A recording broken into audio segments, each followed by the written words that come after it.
एक schedule caste है अछूत, दूसरा है शेड्यूल ट्राइब, वो भी शूद्र से नीचे। उनको चुनौती देकर कह रहा हूं कि तुम्हारे पुरखों ने दशरथ जातक की चोरी करके रामायण लिखा। सम्राट द्रौपद मौर्य आखिरी सम्राट, जिसकी हत्या पुष्यमित्र शुंग नाम के ब्राह्मण ने की। ध्यान रखो, नाम पकड़ा। पुष्यमित्र शुंग नाम के ब्राह्मण ने सम्राट द्रौपद मौर्य उसकी हत्या की, और हत्या करने के बाद इस देश में ब्राह्मण राज की स्थापना हुई। ये ध्यान रखना। और उस ब्राह्मण राज के सहारे से ब्राह्मणों ने शेड्यूल कास्ट की 1703 जातियों के टुकड़ों में उनको बांटा। जो आपके हरियाणा में शेड्यूल कास्ट है, वो सारे देश भर में 1703 टुकड़े हैं शेड्यूल कास्ट के, जिनको ब्राह्मण धर्मशास्त्रों के अनुसार अछूत कहा जाता है। जो अछूत है वो शूद्र नहीं है, ये ध्यान रखो। शूद्रों से भी नीचे जो लोग हैं वो अछूत है। शूद्रों से नीचे 3 सामाजिक समूह है। एक शेड्यूल कास्ट है अछूत, दूसरा है शेड्यूल ट्राइब, वो भी शूद्र से नीचे है, और तीसरा है नॉर्डिक ट्राइब। ये 3 बड़े सामाजिक समूह एक ओबीसी शूद्र के नीचे है। इनकी संख्या देश में 35% से कम नहीं है। अगर 140 करोड़ जनसंख्या है, अगर उसमें 35% लोगों का अंदाजा लगाओ तो आपको कितने करोड़ लोग होंगे इसका अंदाजा आपको लगेगा।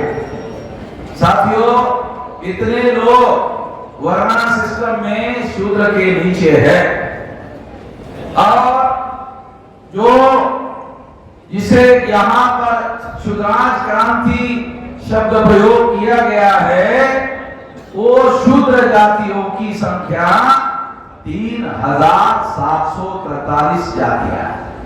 मंडल कमीशन के अनुसार 3743 जातियां, जो ब्राह्मण नहीं है, जो क्षत्रिय नहीं है, जो वैश्य नहीं है, वो लोग इस देश में सारे के सारे वर्णा सिस्टम में, अगर SC ST non elite tribe छोड़ दिया जाए तो बाकी सारे के सारे शूद्र वर्ण के लोग। कुछ शूद्र वर्ण के जो लोग हैं, उन लोगों को मंडल कमीशन में ओबीसी माना गया। कुछ शूद्र जाति के लोगों को मंडल कमीशन में पिछड़ा वर्ग नहीं माना गया। आपके हरियाणा में पता नहीं जाट पिछड़े वर्ग में आता है क्या? नहीं आता, मगर वर्णा सिस्टम में वो भी शूद्र है। लाहौर हाईकोर्ट का फैसला है। और सबसे बड़ा तो समाजशास्त्र का फैसला है। ब्राह्मण लोग कहा करते थे बातचीत के क्रम में, जाट गुट, इसका क्या मतलब है? जाट गुट के बराबर है, ऐसा कहते थे। ये तो भारत के संविधान निर्माता बाबा साहब अम्बेडकर ने एक का वोट सब लोगों को दिया, उसके बाद बहुत सारा बदलाव आया। ये जानना, ये समझना बहुत जरूरी है। इसके लिए पहले तो मैं आप लोगों को ये जानकारी दे रहा हूं कि जो वर्णा सिस्टम में जो शूद्र वर्ण के लोग हैं, ये त्रैवर्णिक लोगों की सेवा करने के लिए बनाया गया वर्ण है।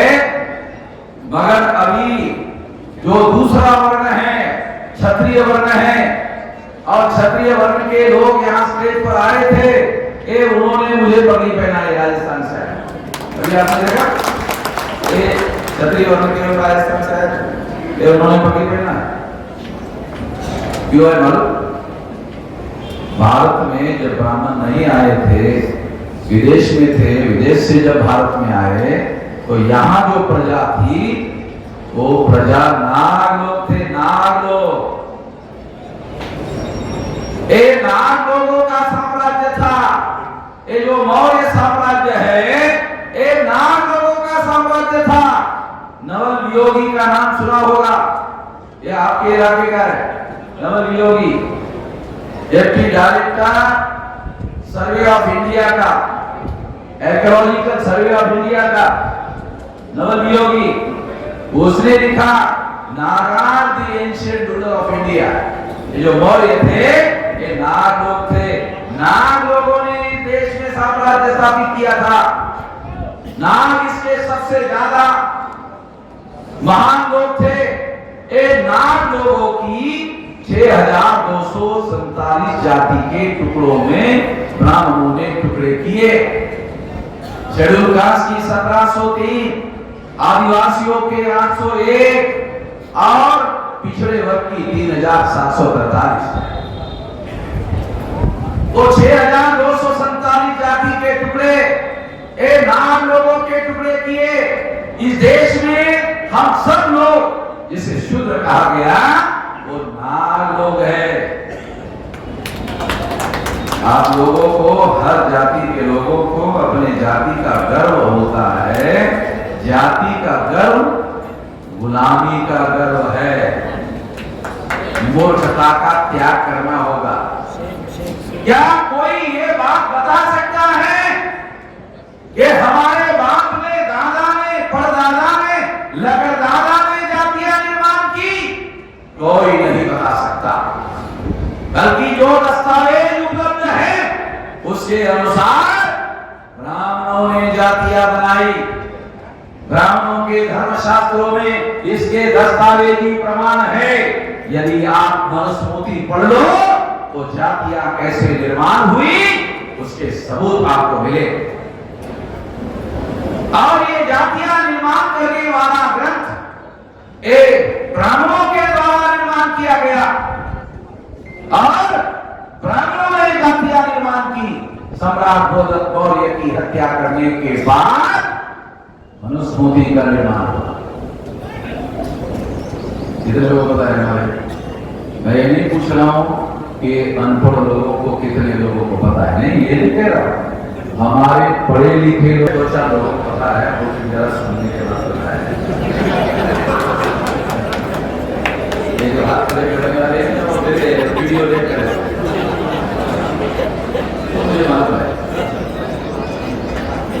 साथियों, सम्राट गोरख मौर्य की हत्या करने के बाद मनुस्मृति लिखी गई।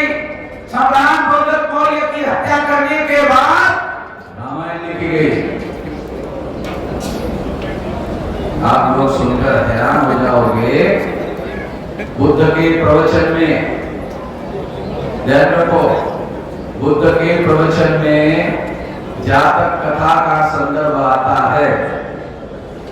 बुद्ध के प्रवचन में जातक कथा का संदर्भ आता है। उसमें एक जातक कथा है, दशरथ जातक कथा। उस दशरथ जातक कथा में बोधिसत्व राम है। वहां से पुष्यमित्र शुंग के द्वारा गोरख मौर्य की हत्या करने के बाद ब्राह्मणों ने दशरथ जातक की चोरी की और चोरी करके रामायण लिखा। अरे आप लोगों को क्या पता होगा, मैं ब्राह्मणों को, आप लोगों को क्या पता है? मैं तो उन पंडितों को जो दावा करते हैं कि वो पंडित है, जिनको कोई समझ ही नहीं है, उनको चुनौती देने का क्या पंडित बोलते ना अपने आप को बहुत अकल है, बोलते ना, उनको चुनौती देकर कह रहा हूं कि तुम्हारे पुरखों ने दशरथ जातक की चोरी करके रामायण लिखा। एक सुना देगा, ये रामायण शौर्य कर्म है।